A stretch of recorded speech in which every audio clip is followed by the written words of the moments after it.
Sabay-sabay natin alamin ang mga kaganapan na nangyayari sa ating bansa.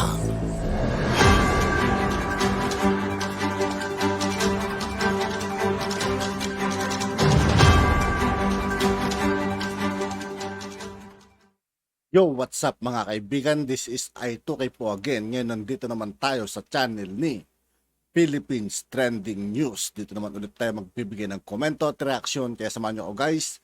Let's go! Pero bago ang lahat yan mga kaibigan, mag-subscribe muna tayo.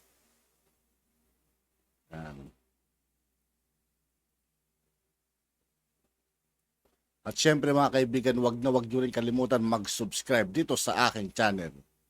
Game! Malapit nang makumpleto ng Light Rail Manila Corporation ang paunang segment ng Light Rail Transit Line 1 sa Cavite Extension Project. Natapos na ng nasabing korporasyon ang 88% ng unang yugto ng naturang proyekto. Nilalayo nitong patakbuhin ang bagong linya sa ika-4 na quarter ng 2024. Sinabi ni Light Rail Manila Corporation President at Chief Executive Officer Juan Alfonso na ang completion rate ay sumasaklaw sa disenyo ng proyekto at mga proseso ng procurement process, civil works gayon din sa testing at commissioning. Ang unang seksyon ng proyekto ay nagdaragdag ng 5 station sa Light Rail Transit 1 na nagpapalawak ng riles sa sukat at dyan sa Parañaque.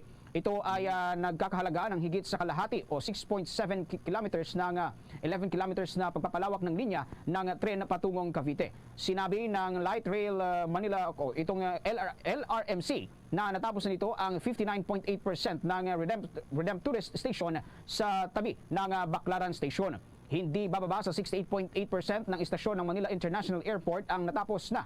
54.6% naman ng Asia World Station na inuugnay sa Parañaque Integrated Terminal Exchange. 59.3% naman ng istasyon ng Ninoy Aquino at 71.1% ng istasyon ng Dr. Santos ang huling hintuan sa unang bahagi ng proyekto. Ayon kay Alfonso, hindi pa natatanggap ng kanilang tanggapan ang alinman sa right of way na kinakailangan para sa ikalawa at huling bahagi ng naturang proyekto. Una na rito, ang Light Rail Manila Corporation ay gumastos ng dagdag sa 4 billion pesos para sa mga gawain ng linya ng LRT1 Cavite Project dahil sa mga pagkaantala dulot na rin ng pandemyang COVID-19. Sa pagpapatuloy pa rin ng ating mga balita, nagpahayag ng pag-asa si Department of Environment and Natural Resources Secretary Antonia Loyzaga na mailalabas ng departamento ang Integrated Water Resources Management Plan nito para sa buwan ng Agosto. Bilang reaksyon sa State of the Nation Address ni Pangulong Ferdinand Marcos Jr., sinabi ni Loyzaga na natapos na nila ang konsultasyon sa management plan at inilalabas na ito para sa pagsusuri ng mga stakeholders at concerned agencies. Tiniyak ni Loyzaga na ang Department of Environment and Natural Resources ay magsisikap na mapabuti ang sitwasyon ng supply ng tubig sa bansa at makamit ang seguridad ng tubig. Ito ay sa gitna ng matagal ng pag-aalala sa kakulangan sa climate pattern ng El Nino at lumalaking pangailangan ng populasyon ng bansa. Sinabi niya na nasa puso ng Water Security Program ng gobyerno ang equity, economic efficiency at environmental sustainability. Sa ngayon, sinabi ni Loyzaga na ang National Water Resources Management Office ay nagpatupad ng agarang pagsisikap habang naghahanda sila ng mga plano para sa pangmatagalang epekto ng El Nino phenomenon. Sa iba pang mga balita, binigyang diin ng Department of Foreign Affairs na bukas ang Pilipinas sa gas exploration kasama ang ibang mga bansa kabilang na ang China. Ngunit sinabi ni Foreign Affairs Secretary Enrique Manalo na bago pumasok sa nasabing negosasyon, dapat pag-usapan muna ang term of reference sa mga interesadong bansa. Ayon nga kay Manalo, nagkaroon ng gobyerno ng patuloy na pag-uusap sa China at ngayon ay tinitingnan ang mga posibleng terms of reference para sa naganap na mga talakayan. Kung matatanda, bago bumaba sa pwesto noong taong 2022, tinapos ni dating Pangulong Rodrigo Duterte ang negosasyon sa China tungkol sa posibleng partnership para sa oil and gas exploration sa West Philippine Sea. Sa kanyang ikalawang State of the Nation address, sinabi ni Pangulong Ferdinand Bongbong Marcos Jr. na isusulong ng kanyang administrasyon ang karagdagang gas exploration sa ibang bahagi ng bansa maliban sa Malampaya. Sa unang bahagi ng buwang ito, pinuri ni Marcos ang isang kasunduan sa pagitan ng Department of Energy at ng gobyerno ng Bangsamoro na nagpapahintulot sa magkasanib na magbigay ng mga karapatan para sa nasabing exploration, development at paggamit ng mga fossil fuel sa loob ng teritoryo ng Bangsamoro. An open heart that my father used to say Sabi nga niya, ang buhay daw niya punong-puno ng gera, punong-puno ng laban, ng politika, ng pagtutunggali. Pero sa hunot dulo, ang pinakamatindi mong kalaban ay siya rin magiging kakampi. Yan ang ating ambisyon. Gawing kakampi ang bawat kriminal, bagbagong loob ang mga masasamang balak at tunay na bumalik sa pamahalaan at sa sangay ng katahimikan. Maraming salamat. Thank you po. Thank you po. At parating tinatanong sa akin kung bakit panay ang punta ko pag may pakulo ang ating kapulisan. Ang katotohanan, hindi ko kasi matiis ang kapulisan natin. Kakaiba ang paglaki namin ng ating Pangulong Bongbong sa Palasyo ng Malacanang. Unang-una, ang liit-liit namin nung nandun. Talaga naman kami yata pinakababata at mga pasaway na magugulong maliliit na bata, mga paslit. At ang aming mga magulang, panay naman ang trabaho kung saan-saan kaduluduluhan ng ating bansa ang pinupuntahan at pagkatagal-tagal naman namin doon talaga. Ang kapatid ko na si Irene, 5 taong gulang lamang.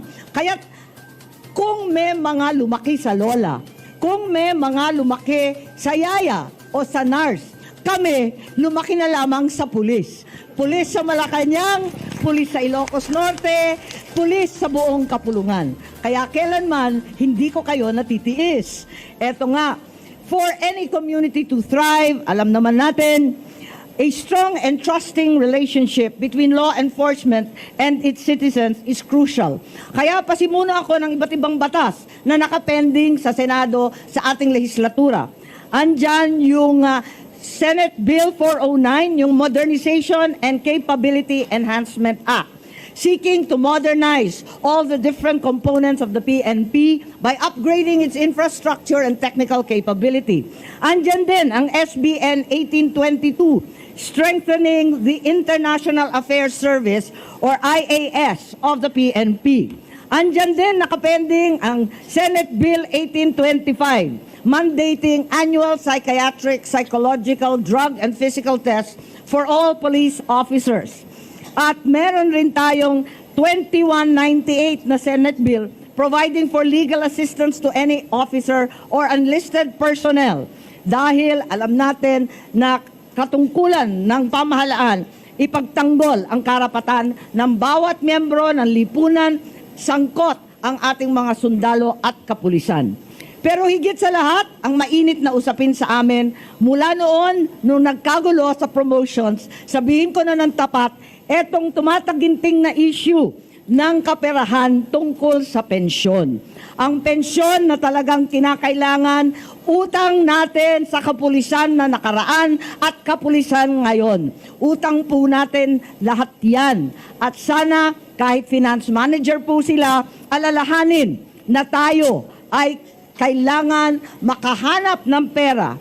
At tinatanong ko rin sa ating Chief PNP at sa lahat ng ating assets management na hanggat maaari ibuo na po natin ang lahat ng assets, lahat ng titulo, lahat ng property ng mga kampo ng PNP sapagkat dyan magmumula ang usapin at kwentahan. Ang ating pagsusuma sa actuarial coverage ng pensyon ay manggagaling din dyan.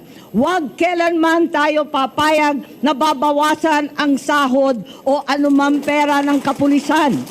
Kasalanan yan. Hindi lamang sa Panginoon, kasalanan po sa pamahalaan at sa magigiting na miyembro ng PNP. Huwag po tayo papayag ng bawas sahod.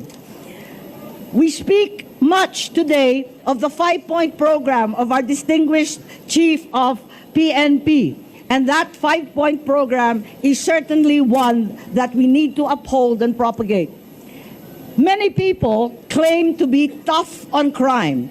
Tough on crime indeed we must be. But more importantly in this day and age, we must be smart on crime. Smart on crime because things have changed.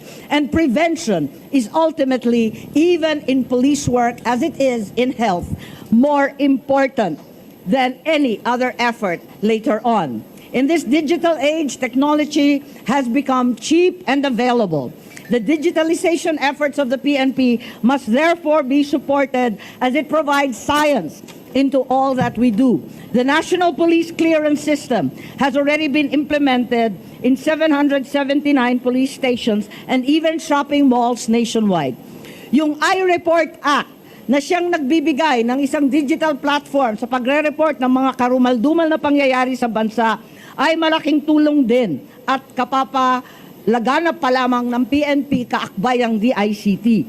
Ang mandatory use ng body-worn cameras or other alternative recording devices are most important and have been huge help ever since its implementation in 2021.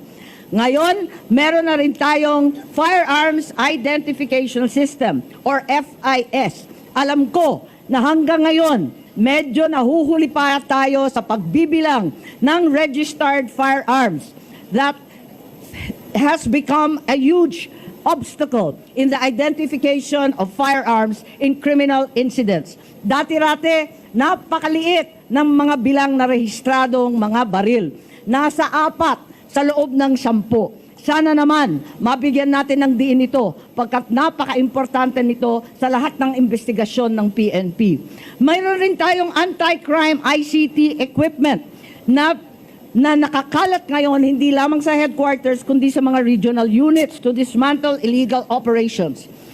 Also, we now have and should enjoy the complete and comprehensive data sharing solution, not only through IT, but through the different smokestacks, not only in the police force, but throughout the NBI and the armed forces. It is time that we indeed share information in a coherent and functional manner. Thermal imaging technology has also been utilized very effectively. Facial recognition software has now taken place in many, many precincts, and real-time data is available not only to policemen but to our volunteers present today, the ACP. Mobile fingerprinting, computer-aided dispatch or CAD software, automatic license plate recognition or ALPR are very, very important. But at the end of the day, tough policing it may be, but smart policing requires a strong and positive police communications and community relations network. It is not an impossible dream. There are 7,000 of you here this morning proving that the police can work happily and fruitfully with the community. Andito kayo, 7,000 at mahigit nagbibilang na dadagdagan sa buong kapulungan upang tulungan ang ating mga pulis. Unang-una, ang pagkakaisa natin sa mga LGU ay kailangan unahin sa lahat. Pagkat narito nga ang ating DILG, ang Secretary Abalos natin, alam natin na napakahalaga ng tulong at tangkilik ng ating LGU. Alam ko bilang governor ng mahabang panahon na nakalas lang namin ang mga private armed groups sa Ilocania dahil sa pagkakaisa ng LGU at ng PNP. Ganyan din, kayo, ang ating mga force multipliers, ibang tumutulong ng mahigit 10 taon na. Ang ating mga BPATs, ang ating mga BINs, ang mga advocacy and hobby groups na nagmomotor. Ayan, ang mga bicycle and other groups as well as the gun hobbyists and experts. We also need to enlist the NGOs, the faith-based groups who are most concerned and most effective with not only prevention but also with the remedial measures of therapy and rehabilitation. The academe must be enlisted so that their theories will finally see practice. Maaalala ko nung nakatira pa kami sa ibang bansa pagkat napakatagal naming nawalay sa Pilipinas matapos ang 1986. Isa sa pinakamasasayang mga karanasan namin ng aking 3 anak na lalaki, ang pagpunta sa kapulisan sa Open Police Family Day doon sa Singapore, kung saan yung aking mga anak ay naglalaro at katuwaan na pumapasok sa mga patrol car, sumasakay ng mga fire truck, at nagbabaril-barilan turo ng mga kapulisan. Nakita rin natin sa London, sa United Kingdom noong nagkagulo dahil sa tensyon sa mga iba't ibang lahi, iba't ibang relihiyon. Nagkaroon sila ng mga police-mandated street parties. Nagtatanungan lahat, bakit ang gimmick inumpisahan ng mga kapulisan? At maliwanag na malaking tulong. Pagkat ang sabi nga, mahirap awayin, higit sa lahat, ang hirap naman barilin ang kasayaw mo nung Sabado. Totoo naman yon, magkakilala sa community. Importante yan. Indeed, the DILG as well as the PNP have already initiated any number of fun runs. Certainly, we should have more basketball. We should have more police activities and teachings. In Ilocos Norte, we had martial arts teachers from our policewomen teaching rather than talking about domestic violence. Ang videoke ang paboritong sport ng Pilipino. Kaya yan, pwede rin yan, para nagkakaisa tayo, nagpupulong-pulong. Ang ating mga advice and help desk, lalong-lalo na ang women's help desk, palawakin natin, pagkat dyan, Grabe mga kaibigan, no? Ang galing magsalta ni Senador Amy Marcos. Kumbaga, dito mo talaga makikita yung may mga pinagmanahan, manang-mana sila sa kanilang ama. Mula kay Bongbong Marcos, Amy Marcos. Isa pa si Sandro mga kaibigan, Sandro Marcos. Napakahusay magsalta niya mga yan. tutumbok problema pati ng pamilya. Open house, the youth, IT, hobbyists, all the disaster groups need to participate in this great venture. It is said that every society gets the kind of criminal it deserves. Every community, however, gets the kind of enforcement it insists on. Let us insist on the very best. Ang pagkakaisa ng komunidad, ng barangay, ng lipunan sa ating tinatawag na kapulisan. Kayo na ang magiging tulay para dito. Ang pinakamahusay, wag na sana kayo magalit, ang pinakamahusay mag-community development ay nanggaling sa kaliwa. At hindi na tayo gagaling pa kesa kay Chairman Mao na nagsabi, ang guerrilla must move amongst the people as a fish swims in the sea. That too we must do. Para tayong isda sa dagat at home, lumalangoy at masaya. Kinakailangan ganyan ang kapulisan, hindi lamang ang mga guerrilla or masasamang loob. Let us learn from the masses and then we can teach them. While weapons are an important factor in war or in peace, but the decisive factor will be man and not the materials that he bears. That is true. Kaya ngayon, ang kapulisan at kayong lahat, lalo na ang kabataan, talagang lumalahok sa social media at namimigay ng tulong sa food bank. Bago ang lahat at sa nangingibabaw, we must serve the people with an open heart. An open heart that my father used to say, sabi nga niya, ang buhay daw niya punong-puno ng gera, punong-puno ng laban, ng politika, ng pagtutunggali. Pero sa hunot dulo, ang pinakamatindi mong kalaban ay siya rin magiging kakampi. Yan ang ating ambisyon. Gawing kakampi ang bawat kriminal, bagbagong loob ang mga masasamang balak at tunay na bumalik sa pamahalaan at sa sangay ng katahimikan. At dahil dito, inaasahan ko na yung ACPI ay mauuna sa lahat ng effort. Eto na, nandito na tayo at naglikom na ng iba't ibang ipamamahagi. Sa inyong lahat, congratulations. This is a noble and great endeavor that we begin today. We are blessed by great good luck with the weather, despite the dire forecast. And I am certain that the lucky 7,000 with which we begin simply witnesses my Father's presence this morning, blessing all of us from above. Good luck to all of us. Congratulations. Mabuhay ang ACPI, kaakbay ang At yun nga po mga kaibigan, dito po nagtatapos ang ating reaction video. Muli ako po si I2K ng Sundalo ng Tunggalo at 811. Maraming salamat sa patuloy na pagsuporta. Yeah, peace out!